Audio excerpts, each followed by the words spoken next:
Hello and welcome to today's BoldTrail Academy. We're continuing our BoldTrail basics. We're on week 4, and we are looking at the IDX feed, and we're going to look into some SEO, search engine optimization. So we're going to get started on this.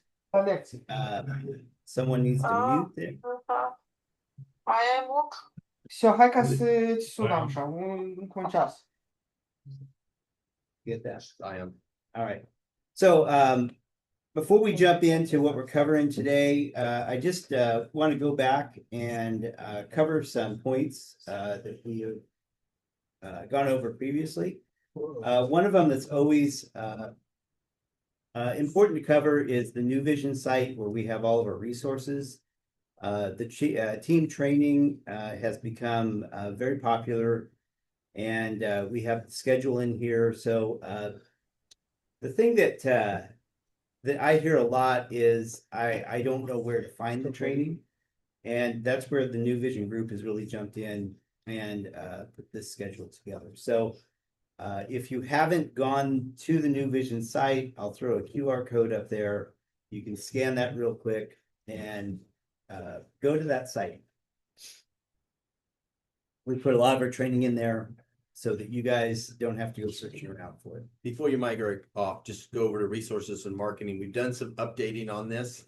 So if you go into the EXP resource hub, second link down, we have, just scroll down, show that we've built this out in a really detailed fashion of all the different things that you have access to. Here's your technology stack. And people say, what do I get from EXP?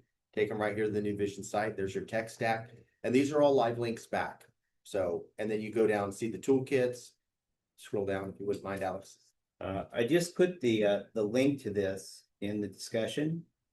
I'll scroll down. There's your toolkit for all things, and you got the NAR settlement, so you'll find all that information in there.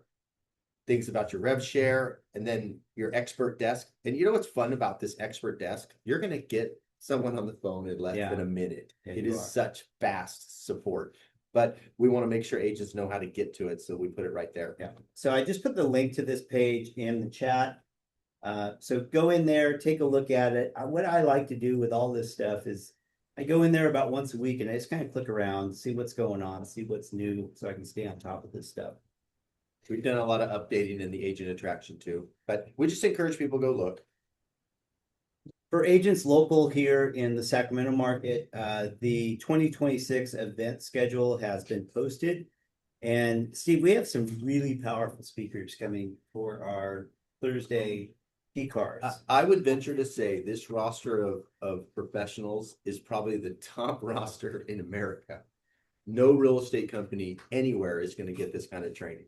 So it's pretty deep. Yeah. So as we go through the year of these trainings, you'll see these recordings on my school page. And I'll go over to my school page. You can see right here, this is the one we had Jeremy Larson. That was 2 weeks ago. And if you click into this, I give you a full breakdown of what I pulled out as some of the more valuable pieces from this. I'm going to work on this a little bit more because the open house scripting that he gave was pretty amazing. When you have the comment that stuck with me, Steve, is when you have a nosy neighbor come in, that's actually a future listing. That's right. If you know how to engage and how to convert that. So look for the scripting. I'll probably do a separate school page just for him in my classrooms. And so here's my classrooms right here. This is my premium platform, the BoldTrail AI premium. That's going to be a paid for service. I'm building it out right now. I'm not ready to launch it, but I am working on it. It's quite a bit of work to get that done. The current series that we're in is this 13-week series of the basics. And you can see the previous 3 weeks are posted in there.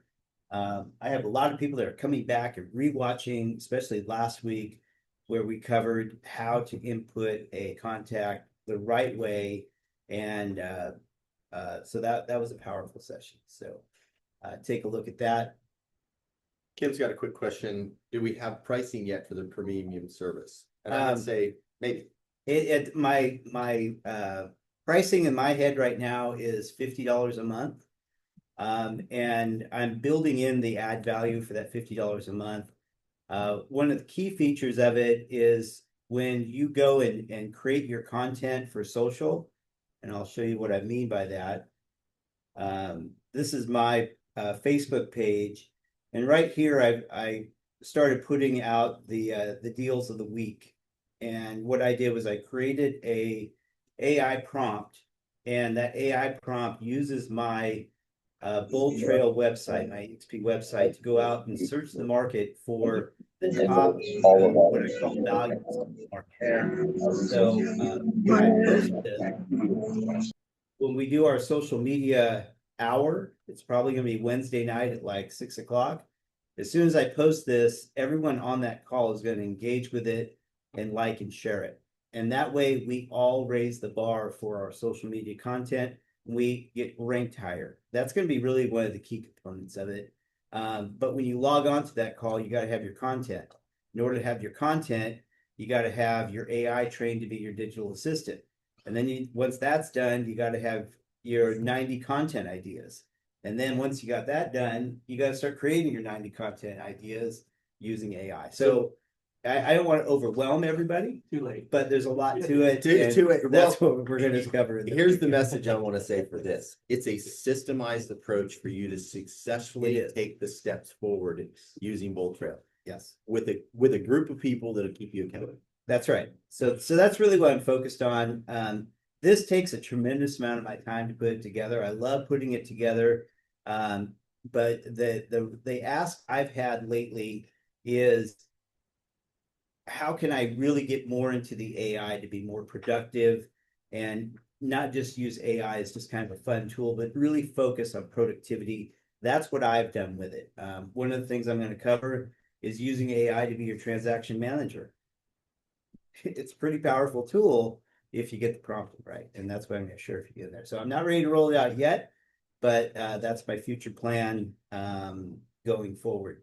And as we jump into this training session, I just want to give everyone just a little housekeeping. Work really diligently to keep yourself on mute, if you could, please, because we're going to do a recording.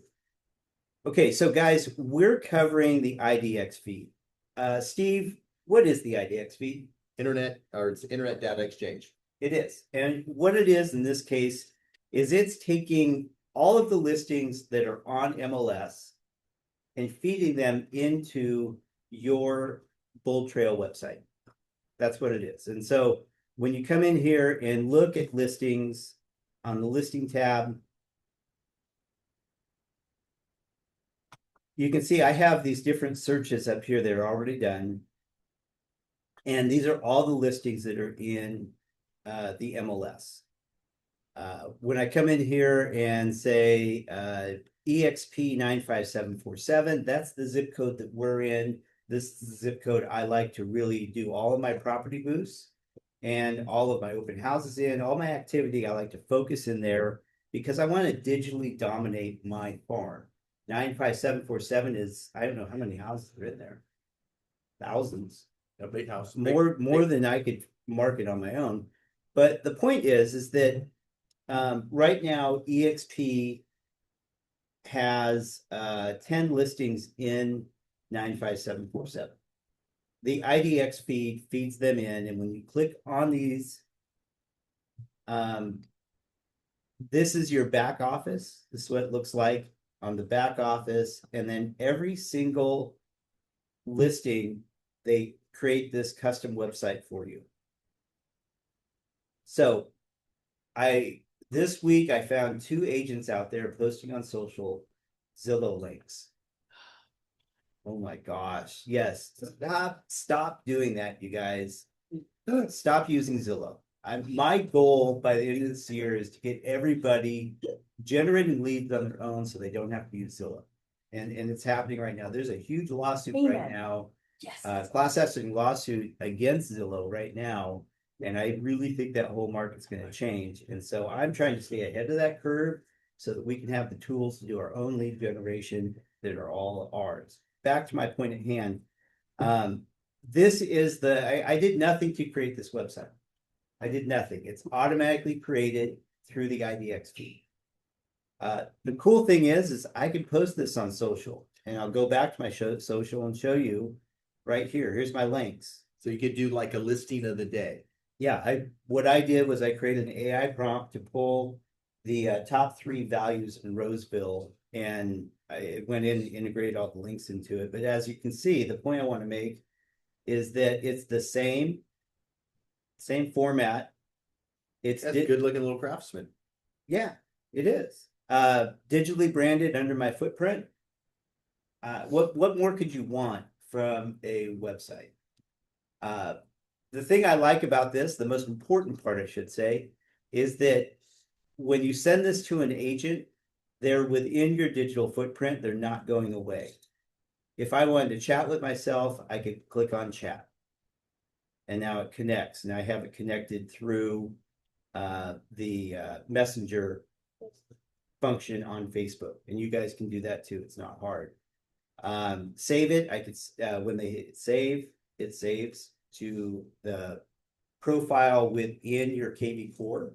I should say BoldTrail. Okay. I think by the end of the year, I'll stop saying that. That's all right. We know what you're talking about. Property alerts, print a flyer, request a showing. So I could schedule a showing for this property. Your clients can schedule showings right through this interface. And this is true for every single listing on the MLS, not just EXP listings, every single one. So for instance, this afternoon, I have a property showing at 2:00. The client found the property through one of the third-party listing services because they're not completely on board using my interface. That's fine. We'll work on that. But I sent them back the link, this link right here, the blue link for this specific property. I sent them that link so I could take them away from using a third-party listing site, because we want to take them away. When the class action lawsuit that Zillow is facing right now has to do with how they're taking Zillow Premier agents and they're selling leads to the highest bidder. And they're taking our data as agents, our listings, and when that client interfaces with that listing on those third-party sites and they click on show me the property, it has nothing to do with how qualified that agent is. It has everything to do with how much money they'll pay. And that's the basis of what's going on. And I really think things are going to change. Go ahead. I got a question. I already know the answer to this, but you put time and energy to digitally market 95747 West Roseville. Yep. So in the event you had some matching buyers, how would you use this system to see if you had matching buyers for 101 Haywood Court? Yeah. So it's this button right here where it says matching buyers. See how many I have. This is live. We'll see how many I come up with. It's searching, it's searching. So it came up with 23. So you could communicate and send a text to all of these buyers right here. Where you say, hey guys, I got a match for what you're looking for. Yes. Take a look. That's what you can do. Pretty efficient. And when you go into a listing, when I go into a listing in 95747, which I have a listing appointment on Saturday, I'm going to bring this with me and show how many potential buyers I have in 95747. There's 23 of them. So when you really invest into your digital farm and really focus on one area, over time, you're really going to see the benefits from that. I had an agent yesterday ask me, what's the one thing I can do to become successful as an agent? There isn't one thing, but what there is a lot of little things that we do every single week, week in and week out, that build up to that momentum that makes you very successful. I do want to commend several agents in this office are doing the 30-day open house challenge right now. We're coming near the end and it's paying off. Lexi, how are you doing on your 30-day open house challenge?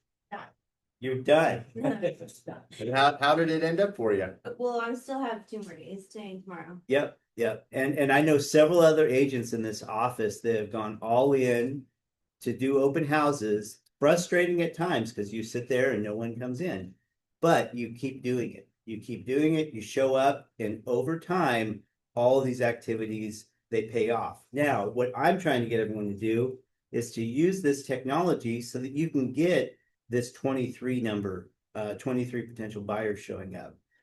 Back to my point at hand with the IDX. If you're logging in and your IDX doesn't show up, you get a hold of EXP through the world. How many people have logged into the world? We all logged in? Yeah. So some people are like, oh, I don't know about the world. Well, you log into the world and sometimes it's a little clunky. I beta tested this before I did this today. You go to broker support, agent support, and you come down here to the tech outpost. And if you're having problems with your IDX feed, you come in here to the tech outpost, you grab a ticket and they will help you. One of the big problems that I'm finding right now with new agents that are being onboarded is they're being pointed towards the wrong MLS. If the onboarding isn't done correctly, your default MLS will be Utah, because that's our home base. Apparently, I didn't know this, but it's easily, you can fix it easily through the tech outpost. So we'll log into the world. I'm just showing you the path to go do it. If you need help, I'll help you do it. It takes me about 10 minutes to get pointed in the right direction. Let's get back to the point at hand. Just so we're clear, I'm going to go back to the dashboard. I'm going to go into listings. And one thing that's unique about this is that you have the ability to put a manual listing in here. So if you have an off-market property, so you have a property like, I'm going to sign a listing agreement on Saturday with a new listing, obviously. And this listing it won't be ready to be marketed for at least 2 weeks. Okay, so what I'm going to do is go in and I'm going to generate a manual listing right here in the manual listings. I have some here. This is one I did on memory lane. This was my pre-listing manual, and now it's active. This one here on Yellowstone is a listing that's still not active from, I think I took it back in June. We can't get the renter out. Another listing here on Fawn Creek. I sold that listing. And this was my rural listing, 160 acres up outside of Reading. I'm noticing a trend. You work with some really polished properties. I think everybody finds great joy in your selection. I don't discriminate. I don't discriminate. You have to have a vision. Well, we have to work Have a on our vision. vision here with Alex's listings. Well, it is funny. I did a video walkthrough. This was 160 acres, 3,000 square feet with an ADU for 225,000. What? You know that's gonna. You know what that's gonna It look took like. me over a year to sell this thing. Because it was a mess. It was a mess, and it was out outside of Cottonwood, and yeah. the sheriff doesn't even go out there. It is the Wild West. You know, when I went out there, I brought my dog and I brought my gun. Yeah. I was ready to go. Solar. It's Got solar. It wasn't attached. Oh. So they don't have garbage pickup. I see that. Yeah, no, it's good. You know, that is, you can see in this photo, the front window's broken out. Really? A bear got into the property. That was broken out by a bear, and the bear went through this kitchen. I mean, it was the Oh, craziest listing, geez. but I do want to say I closed that listing and I doubled into it. So it's a good example of something I've learned over years in this business. I don't care if it's a $60,000 land deal in Alta or it's $1 million plus deal in El Dorado Hills. If you treat every single transaction with the same respect, you're going to go a long way. You know, don't devalue this listing that's 4.5 hours each direction to get to, because you're going to spend your whole day there. I double-ended it. And from this, I think I had it on Facebook. I think I generated over 75 leads from it, and I'm still working with some. It's actually a perfect lead magnet. It type is. of property. It But is. let's continue on. All right. So anyway, my point is that you can go in and create that manual listing, and from that manual listing, you can still do a property boost with it. So you could have an off-market property. You can create this website for it, and I'll show it to you here. This is the manual listing one. This is now an active listing, so I don't use this anymore. But this is what it looks like. You know, it's the same feel as the active listing that you have. And then, like I said, you could do a property boost on it. And you can see my stats on property boost lately. But it's a very cool feature. It's part of the IDX feature. And it's something that I use often. I use it to increase my SEO. From this, we do squeeze pages, where you go in and create a custom search criteria, and I'll show it to you. I'm going to cover this in detail as we move forward. Choose my site. And when I go in and look at history, how many squeeze pages have I created over time? 530 squeeze pages. And I'm gonna comment on that. So Alex has been one of the best to use this program diligently, because what's happening is you're building a digital net, an evergreen digital net. Yeah. So we are going to be building funnels. This is kind of the next step in what we're doing, but these squeeze pages are a version of putting something out on the internet that is always there, capturing interest. Yeah, so within this space, I'm constantly creating these squeeze pages. I'm not going to go through it in detail today, but I create these squeeze pages and then I post them onto social. And when I post them on social, they have the lead capture that goes along with them. Like this one here is income properties, business opportunities. And you know, this site is created through the IDX feed. And then I take and I post this, and like I'll do open houses, because you can do it for open houses, and you post it out there and say, hey, if you want to do open houses this weekend, if you're bored and have nothing to do, or you're planning to do an open house, whatever it is, whatever your call to action is, you can create it for open houses.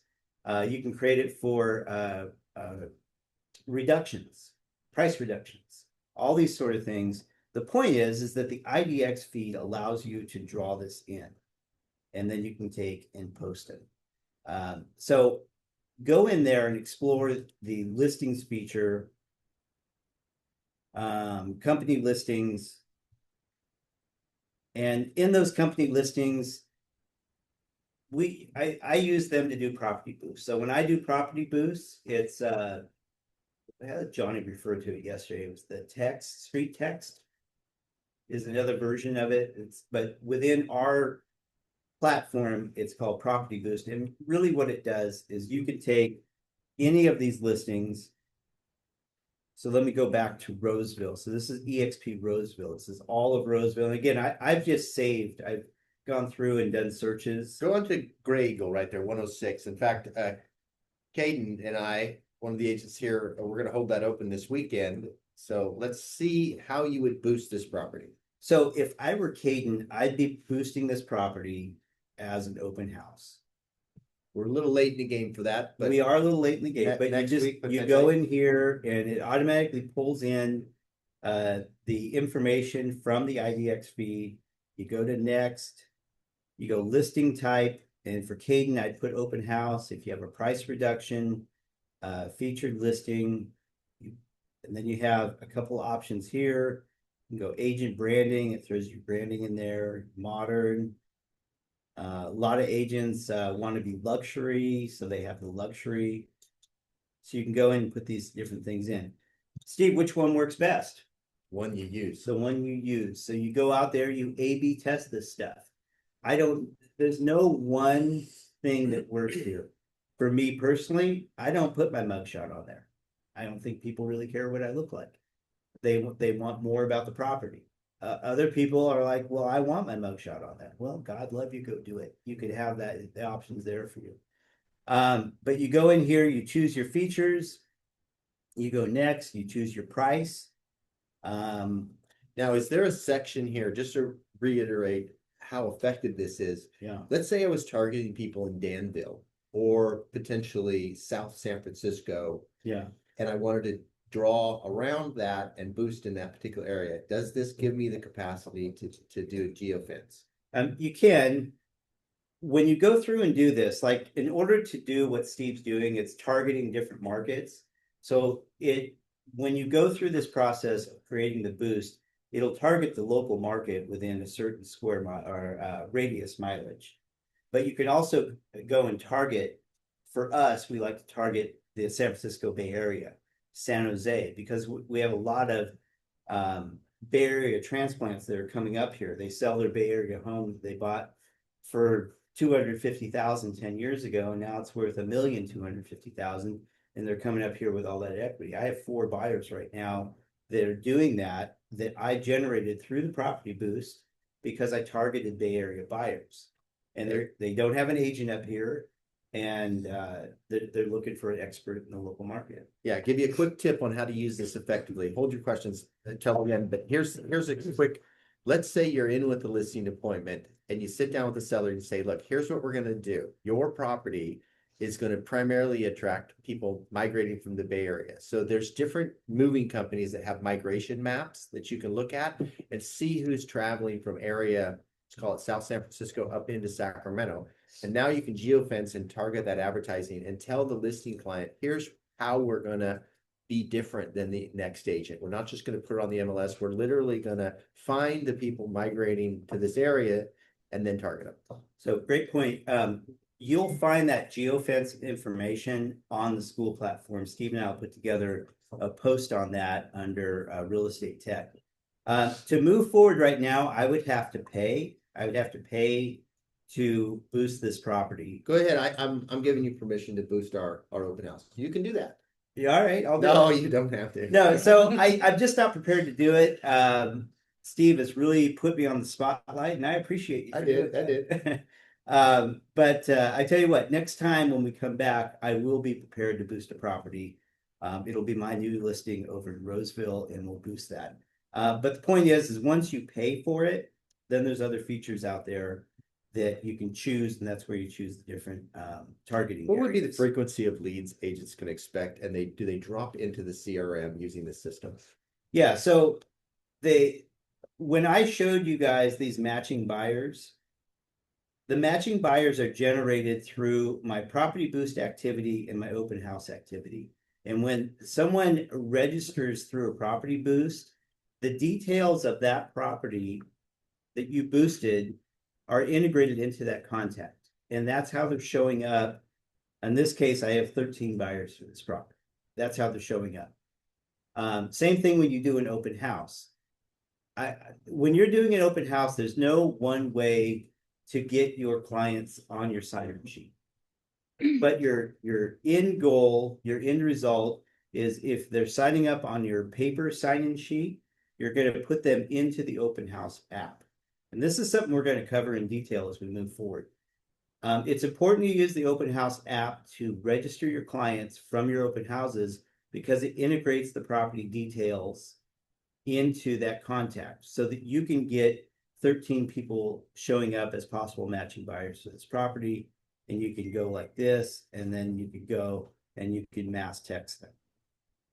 Again, I don't have the content ready to go and text them right now because you have to be thoughtful in how you text them because you want to have a good, clean call to action built into that text. And now that we have AI here, and go back to my original thing about training your AI and blah, blah, blah, I use AI to spit out a half dozen unique calls to action to send that out. So it's one thing just to do it. It's another thing to do it the right way. And yeah, so I've rambled on now for a half hour. And I didn't get to the SEO portion. So I think next week I'll come We back. might drop a little bit of that in the Q&A. So Yeah, so we'll cover that. But I just trying to convey to you just how useful the IDX function is.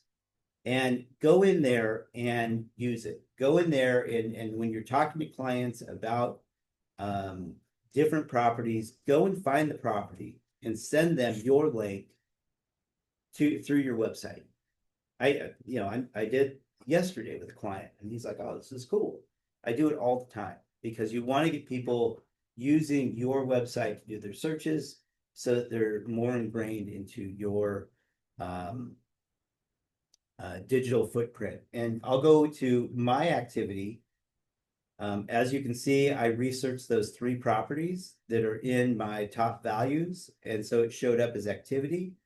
My buddy Ron, he's been talking about moving for 4 years. Love that guy. My point is that all of this activity is showing up because they're using my platform. And then if you really want to get granular, when you really get your platform running, this is all the activity that I have going out in my platform. You can see it all right there. And you see the timeline they went out. This is all happening every single day. I'm communicating with my database because I have all this stuff set up. Mainly, these are all the cotton play, which is the equity report and the market report that's being sent out. That's really what I do. So I'm going to go ahead and stop the recording because that's really what I want to cover today. And then we'll come back in and I'm going to cover a couple more things. we'll get to the questions that we see right now too.